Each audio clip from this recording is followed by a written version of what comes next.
responder Amém. todas as orações, né? Conforme a vontade dele. Deus venha responder conforme a vontade dele, todas as orações. Sou muito grata a Deus por mais essa oportunidade de estar aqui com vocês em estudo e oração. Lembrando que estamos estudando sobre as viagens missionárias do apóstolo Paulo e estamos viajando com ele. As irmãs já perceberam que estamos viajando com o apóstolo Paulo?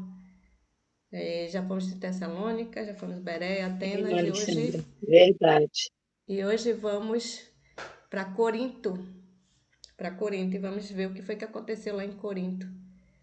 E hoje quem está conosco nesta responsabilidade é a irmã Otalinete Silva. A irmã Otalinete atualmente ela é diretora do departamento social da ASPA. E com ela a palavra, irmã Otalinete, bom dia. Bom dia, irmã Alexandra. Bom dia a todos os demais irmãos. Bom dia. Eu sou grata a Bom Deus dia. porque Bom eu estou dia. aqui. Bom dia. Ontem eu achei que era eu e era Alexandre. Entrei em desespero que eu cheguei da missão com uma gripe muito forte. Falei, Alê, se vira aí que parece que não vai dar para mim, não. Quando eu olhei, era ela. Falei, oh, Jesus, tem misericórdia. Sou grata a Deus pelas orações e aqui estou, pelo Amém. poder de Deus, a saúde recuperada. A gente faz pela missões, a gente força muito Verdade. e acaba a imunidade caindo, né? Mas o Senhor nos fortalece muito rápido e aqui estou. Junto com os irmãos, chegamos em Corintos. Vamos ver o que temos aqui para aprender, né? É muito interessante se os irmãos que estão acompanhando os estudos, principalmente quando surgem os livros que a gente está estudando, que são os testemunhos, que os irmãos estudem em casa os livros citados nas reuniões pela manhã, porque a gente não consegue falar tudo que tá escrito no capítulo, né? Mas se os irmãos acompanhar, estudar em casa, aí sim teremos um reavivamento, né? Então, vamos lá. Que a graça de Deus nos conceda nessa manhã o poder do Espírito Santo, possamos entender o que iremos falar aqui por alguns minutos. Amém. Então, durante primeiro século Amém. da era cristã, Corinto foi uma das principais cidades, não somente da Grécia, mas do mundo. Gregos, judeus e romanos, juntamente com viajantes de todas as terras, aglomeraram-se nas suas ruas e se entregavam com intensidade aos negócios e aos prazeres. Grandes centros comerciais situados em local de fácil acesso a todos a parte do Império Romano. Era um importante lugar para o estabelecimento de monumento para Deus e sua verdade. Irmãos, quando eu vi aqui falando sobre os pontos principais, né, de comércio, a gente vê que nas cidades que tem alguma obra grande, muitas pessoas chegam ali para trabalhar e fica aquela aglomeração de gente, como a gente tem aqui por perto, né, Parauapeba, Canaã, e o povo está chegando ali e é muita gente, e todo mundo querendo fazer alguma coisa, o comércio é grande, muito movimento, né? Então, assim, quando Paulo chegou em Corinto, foi isso que ele viu. E mais, entre os judeus que haviam fixado residência em Corinto, estava Áquilas e Priscila, que se distinguiram posteriormente com os zelosos obreiros de Cristo. Ao se familiarizarem com a índole desse casal, Paulo passou a morar com eles. Eu estava estudando e recapitulando esse tema, e cada um deles foi me mostrando alguma coisa. Quando eu falei em Canaã, eu me lembrei que lá em Canaã tem um casal também, que está lá, que foi batizado no sábado, está com 2 sábados aí atrás, que eles foram batizados, eles são de Canaã, meu irmão Frank, e já postou lá, levando as mensagens no interior. Aí, quando eu li isso aqui, eu comparei eles como esse casal aqui que Paulo encontrou, né? Então, é muito interessante. A gente percebe que muito, mesmo fora do aglomeramento de pessoas da igreja, existem pessoas isoladas que estão levando a mensagem, né? O Frank está ali em Canaã, tentando levar a mensagem de Jesus, assim como Paulo encontrou esse casal aqui.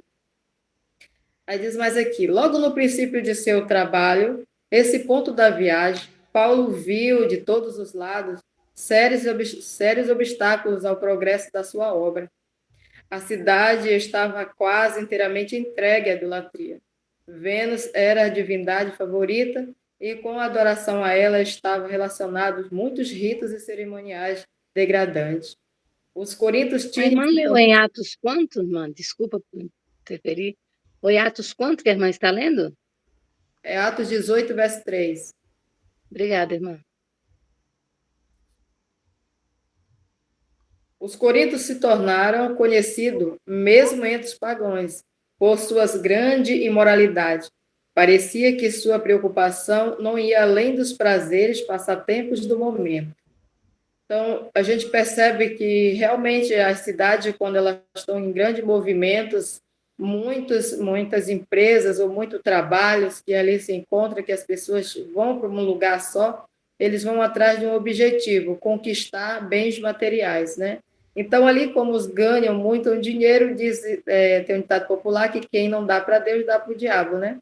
Então, quem não tinha Deus se envolvia nesses momentos de prazeres, passatempos, vamos dizer, no tempo de hoje, né? Nas festas,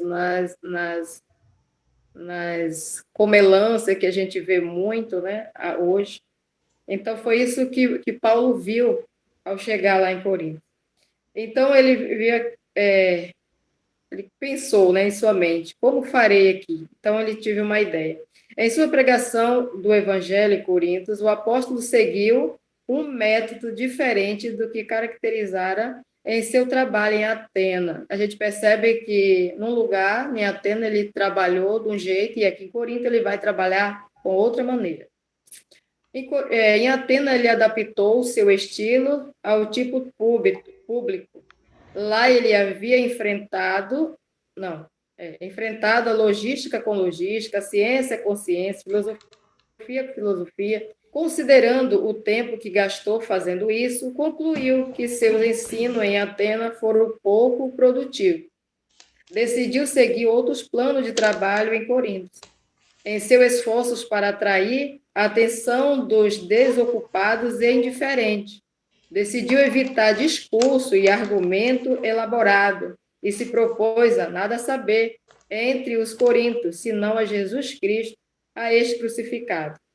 Irmão, a gente percebe também aqui que quando a gente vai fazer uma pregação, a gente se preocupa, que eu sei que aqui tem muitos pregadores, se preocupa em fazer grandes sermões, né? E estuda, e faz aquele tanto de texto, e tenta falar bonito, e se preocupa com a eloquência, como é que ele vai apresentar. E Paulo viu que tudo isso aqui em Atena foi em vão para ele, né? O tempo que ele perdeu ali fazendo os temas para levar a mensagem, então ele não teve tanto êxito.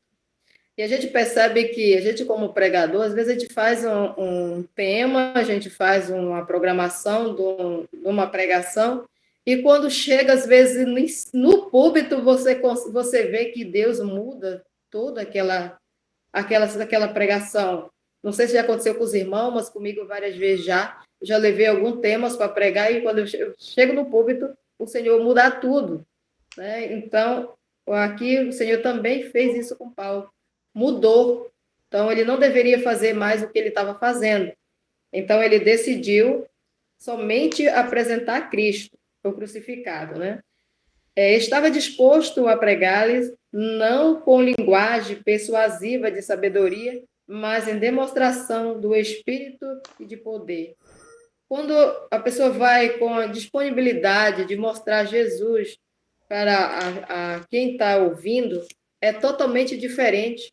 Porque quando a gente vai inventar linguagens persuasivas, às vezes quer fazer pregação para conquistar pessoas, ou ali para converter. E a gente tem que entender que quem converte é só o Espírito Santo. A mensagem tem que ser dada, mas é o Espírito Santo que converte o coração dos ouvintes.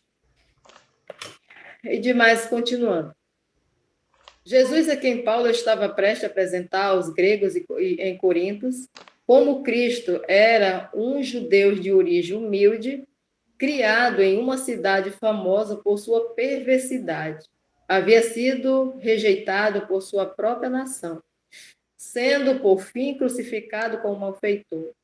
Os gregos criam na necessidade do reerguimento da raça humana, mas consideravam o estudo da filosofia e da ciência como o único meio de atingir a verdadeira elevação e honra.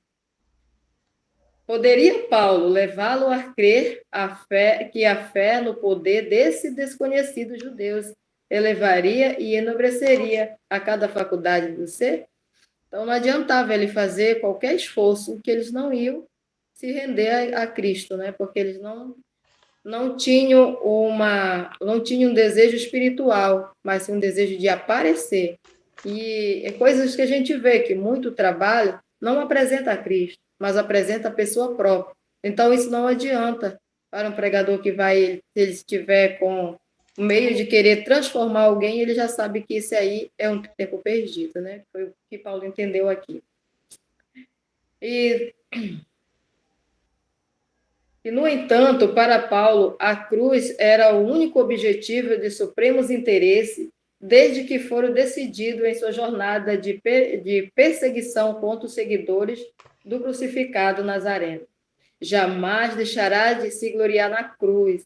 Nessa ocasião, foram-lhe dado uma revelação do infinito amor de Deus, demonstrado na morte de Cristo, e uma transformação maravilhosa havia acontecido em sua vida, pondo em harmonia com o céu todos os seus planos e propósitos.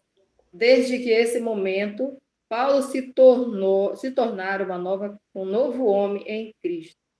Ele sabia por experiência pessoal que quando um pecador, uma vez contempla o amor do Pai, como se vê no sacrifício de seu filho, e se rende à divina influência, acontece uma mudança de coração, e desde então, Cristo em todos, por ocasião de sua conversão, Paulo havia sido inspirado em contínuo desejo de ajudar seu semelhante a contemplar Jesus de Nazaré como Filho do Deus vivo, poderosos para transformar e salvar.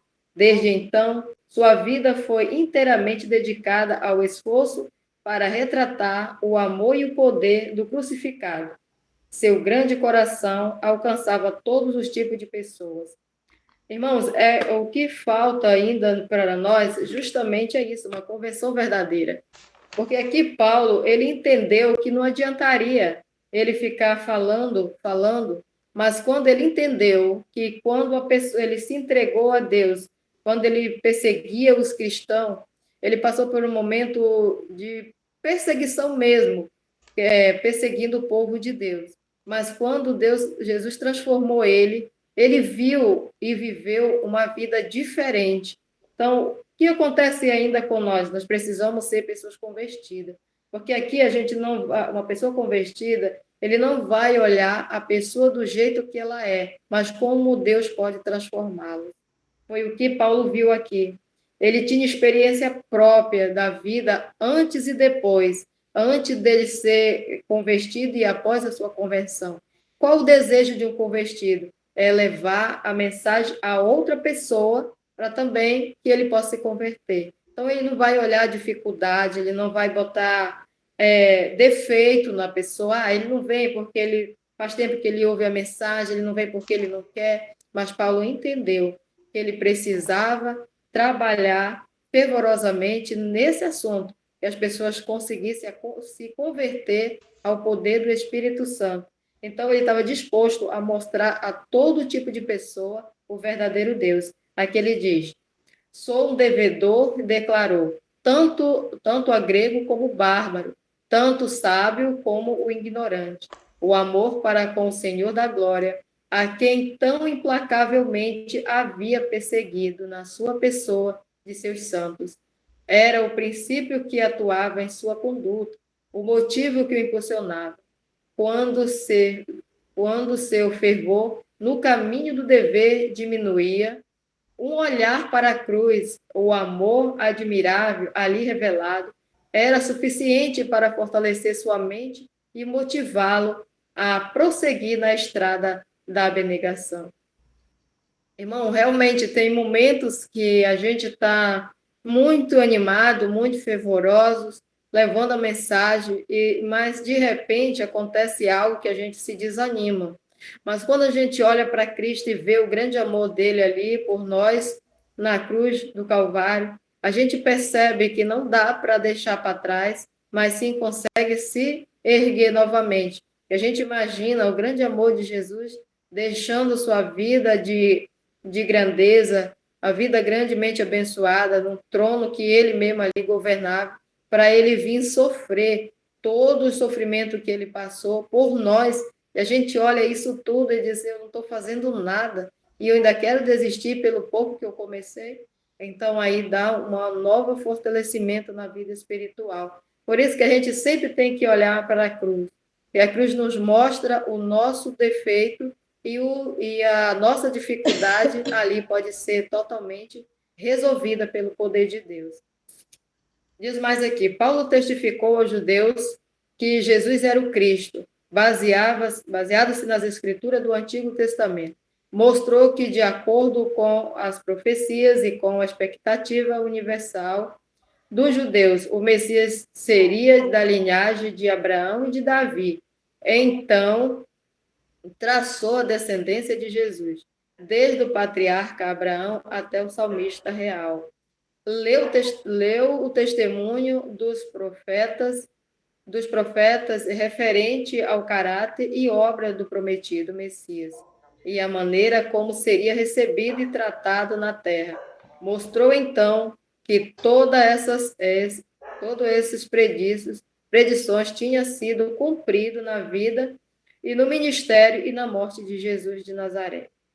Paulo mostrou que Cristo tinha vindo para oferecer salvação, antes de todo, ao povo que aguardava a vinda do Messias como a consumação e glória da sua existência nacional. Então, a gente percebe que quando Paulo passou a falar de Jesus, mesmo com a dificuldade que ele tinha entre os coríntios e os gregos, ele começou a mostrar que realmente, mesmo que ele já conhecia o que era o Antigo Testamento, as profecias, os profetas, ele foi falando do poder do Criador, o poder de Cristo. Então, ele viu que aquelas profecias já tinham se cumprido, enquanto eles, despercebidos, deixaram passar. Então, Paulo tentava mostrar para eles o quanto eles estavam, como diz o povo, atrasados, né? E ele queria alertar, mas nós vimos que ele tinha muita dificuldade. O povo de Coríntios, ele fechava os olhos para a mensagem, trancava-se o coração, e Paulo, em algum momento, de tanto lutar com esse povo rebelde, não querendo a mensagem, não querendo aceitar o Jesus Cristo como seu salvador pessoal, o que Paulo disse? Ele disse assim, ó, apondo-se eles blasfemados, sacudiu-se Paulo as vestes e decidiu-lhe sobre a vossa cabeça, ao vosso sangue. Eu dele estou limpo, e desde agora vou para o gentio. Saindo dali, entrou na casa de um homem chamado Tício, justo, que era temente a Deus. A casa era contígua à sinagoga.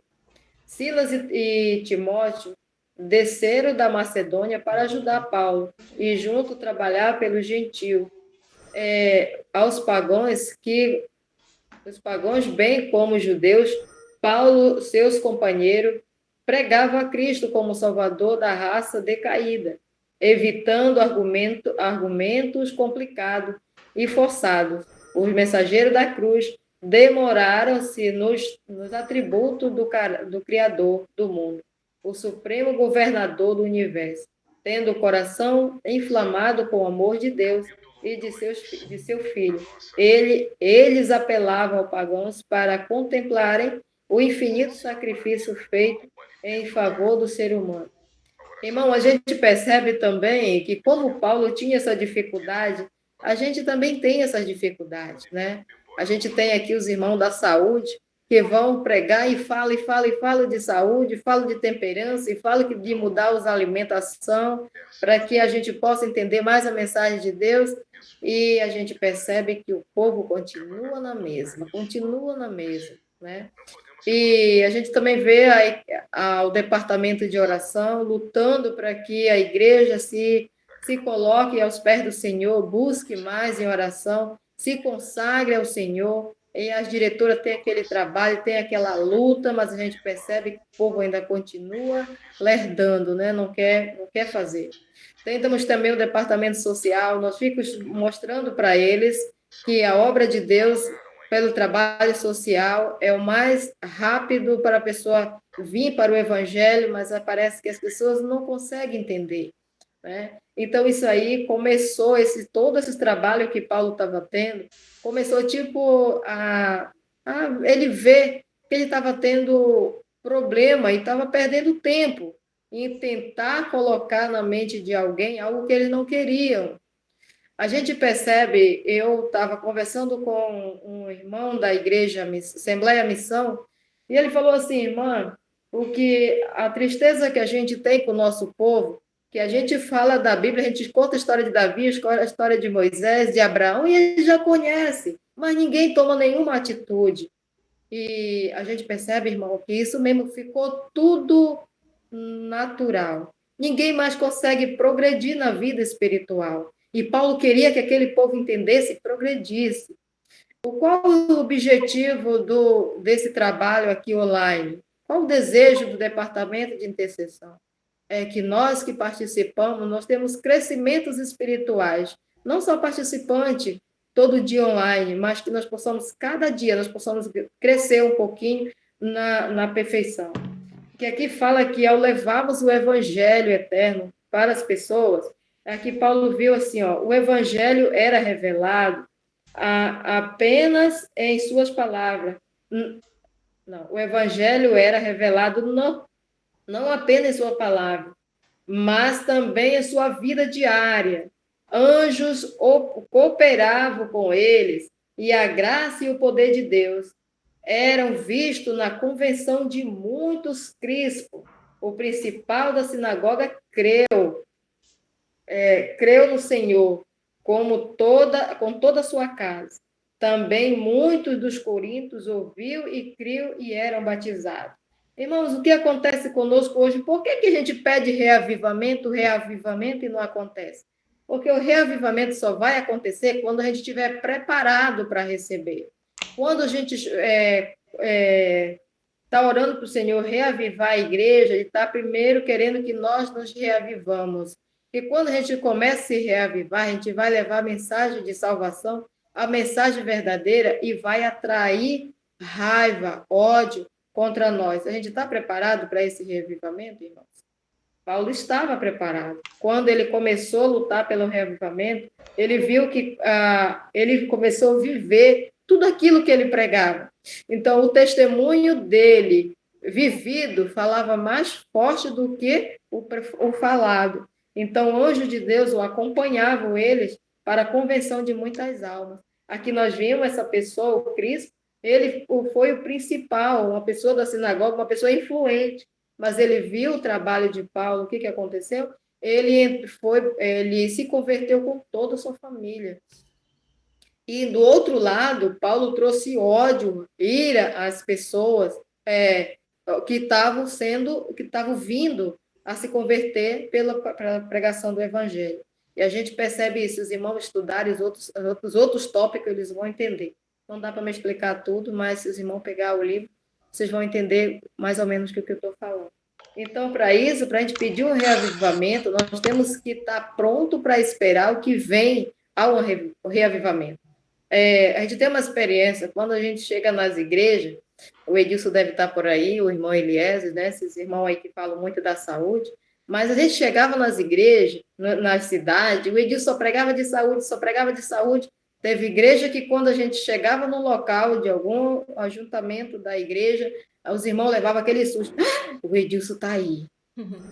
E por quê? Porque o Edilson falava de saúde, só falava de saúde. Nós chegamos numa igreja e aí onde o almoço era comunitário, né, o junta-panela, e a irmã que levava o iogurte de leite, né, leite mesmo de vaca, eu falo de vaca porque tem o iogurte de coco, tem o de soja, né, e esse aí era de vaca, de leite de vaca. E aí, quando a irmã viu, ela disse assim, eu não vou pegar o iogurte, o Edilson está aí, eu não vou pegar, entendeu? E aí eu falei assim, bem, você tem que parar de falar só de saúde, o povo não quer, entendeu? Para que tu fica falando? O povo já está ficando com raiva de tu e de nós, né?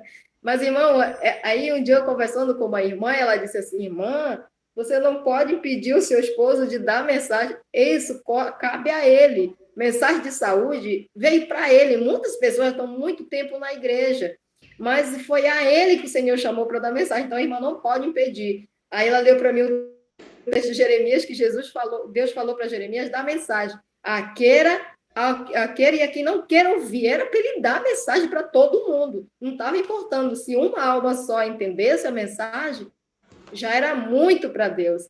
Aí eu vi, porque às vezes a gente fica assim, vendo todo mundo, tipo assim, se escondendo, né? A gente já fica preocupado. Então, a gente percebe que a dificuldade do povo de Paulo era isso, que o verdadeiro herdeiro da salvação não queriam. Agora, irmãos, quando eu comentei lá sobre o irmão da missão, ele disse assim, irmã, e quando a gente leva a mensagem para fora, o povo abraça com tanto amor. E realmente é isso. Quando a gente fala de oração para as pessoas que não são da igreja, irmã, como é que a gente faz? E aí elas começam a investigar. Eu tenho 2 amigas de caminhada, eu falando com eles sobre o nosso departamento de oração, e eu falei para eles do livro Mãe de Joelho e Filho de Pé. Ela disse, irmã, eu preciso. Irmã, eu não sei orar, mas eu preciso aprender. Então, as pessoas ficam assim, animadas e querendo conhecer mais.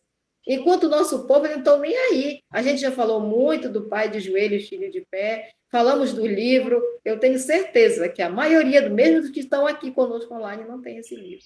E ele é muito interessante, ele é muito importante. Nós estamos falando aqui alguns dias sobre a viagem de Paulo. Eu tenho certeza também que muitos não têm e não se interessaram em comprar o livro Atos dos Apóstolos. Irmão, isso aí são advertências para nós, para que nós possamos ser convertidos ao Senhor, nós temos que nos interagir. É como antigamente que o povo ouvia a mensagem e já copiava para estudar e ficar para ver se a mensagem que eles estavam tendo era verdadeira. Porque nós estamos vendo que, assim como o povo de Corinto, nós também vamos passar por grande sacudidura na nossa igreja. Os nossos irmãos, obreiros e pastores vão se reunir para uma santa convocação. Então, algo está acontecendo na nossa igreja ou vai acontecer. Né? Então, irmão, nós não precisamos só ficar esperando, mas nós temos que agir. Diz mais aqui. Como estava planejado, Paulo já estava assim, o que quer dizer aqui? Paulo já estava tão angustiado de dar mensagem para o seu povo, e mesmo e vendo que as pessoas estavam se convertendo, mas tinha as pessoas que ali atrapalhavam o trabalho dele, o que ele decidiu? Eu vou sair daqui, eu vou me embora dessa cidade, vou procurar uma outra, que alguém possa me ouvir. A gente fala isso às vezes, né? Essa igreja não quer nada, a gente está lutando com ela, e ela não quer nada. Mas o Senhor diz aqui, olha, como estava planejado deixar a cidade para ir a um campo mais promissor, e procurava fervorosamente compreender seu dever. O Senhor lhe apareceu em visão e disse, não tema, pelo contrário, fala e não cala, porquanto eu estou contigo, e ninguém ousará fazer mal, pois tenho muito povo nesta cidade. Paulo compreendeu que essa era uma ordem para permanecer em Corinto e uma garantia de que o Senhor faria germinar a semente lançada.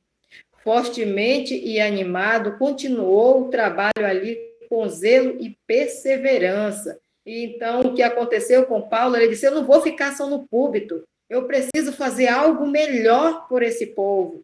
E agora, irmão, vamos entender o que Paulo fez. E vamos olhar para nós e ver que nós estamos fazendo o que ele passou a fazer, a partir do momento que ele entendeu que o trabalho dele era uma ordem de Deus.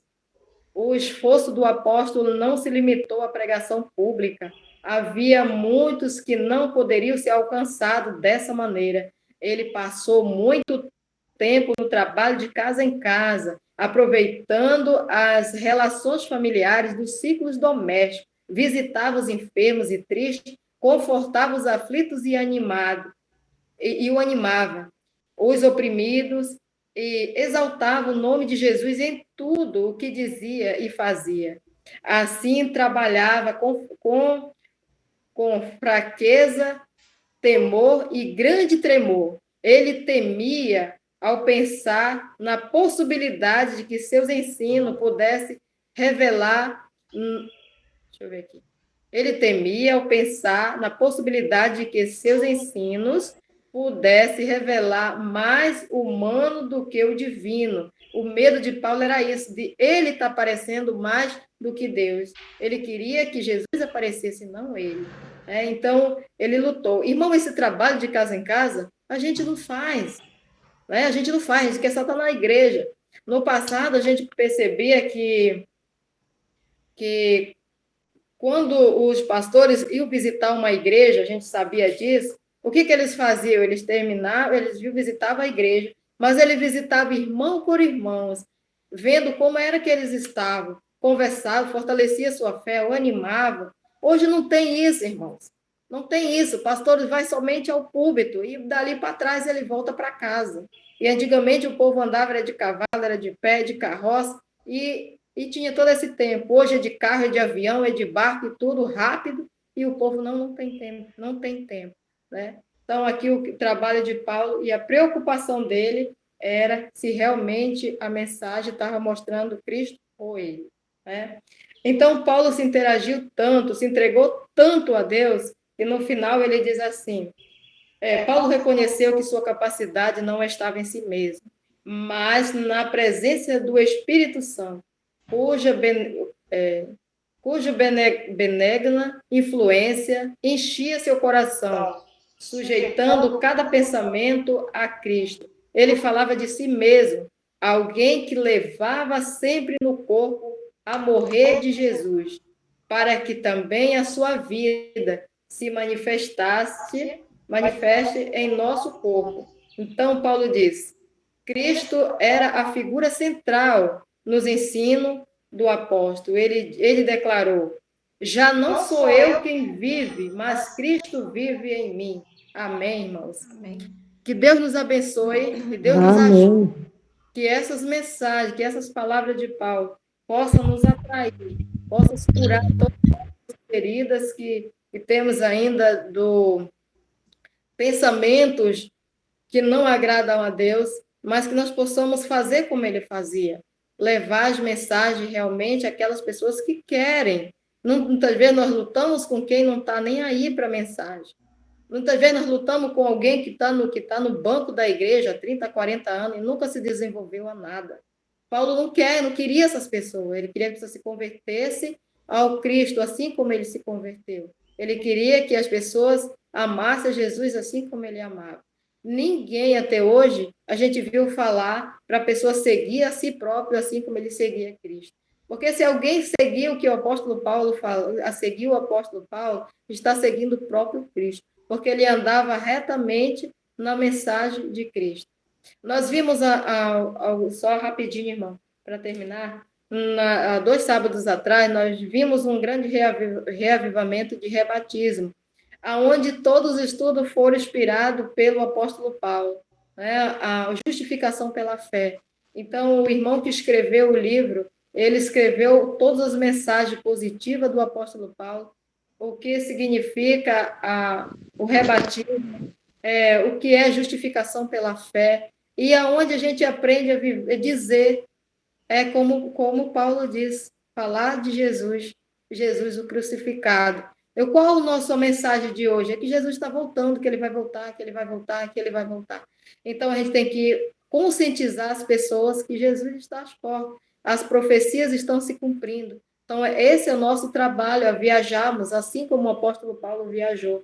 Sermãos vazios estão nos nossos púlpitos, que não estão convertendo ninguém.